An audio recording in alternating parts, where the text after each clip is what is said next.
I am Sabiha, মানে হচ্ছে আমি সাবিহা।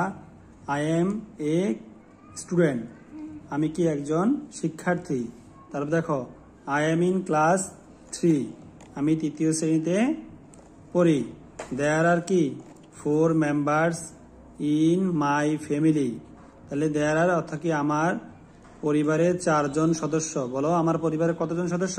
4 জন সদস্য। My father's mister Aminul Islam is a teacher, তাহলে বলছে কি আমার বাবা জনাব আমিনুল ইসলাম একজন কি টিচার, শিক্ষক।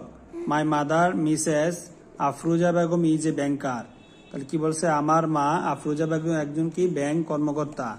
My brother is only 1 years old, মানে হচ্ছে আমার ভাইয়ের বয়স মাত্র কত বছর? 1 বছর।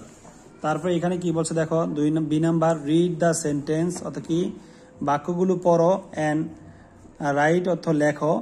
টি ফর টু, যদি শর্ত হয় তাহলে টি লিখতে বলছে, আর মিথ্যা হইলে এফ লিখতে বলছে, ঠিক আছে।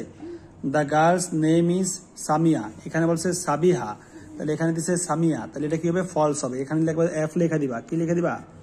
এফ লেখা দিবা। 2 নাম্বার বলছে শি ইজ ইন ক্লাস 3, তাহলে এখানে বলছে আই এম ইন ক্লাস 3, তাহলে এটা ট্রু আছে, তাহলে টি দিবে, এটা কি দিবা? টি দিবা।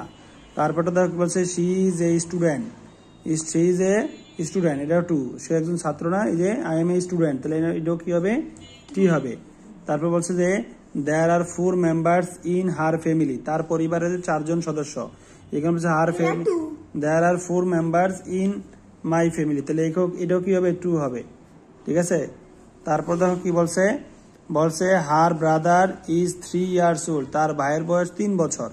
এখানে বলছে কি my brother is only 1 years old, 1 বছর বলছে, আর এখানে বলছে 3 বছর, তাই এটা ফলস হবে। ফলস হলে কি দিবা? এফ দিবা, ঠিক আছে। কথা বুঝতে পারছো?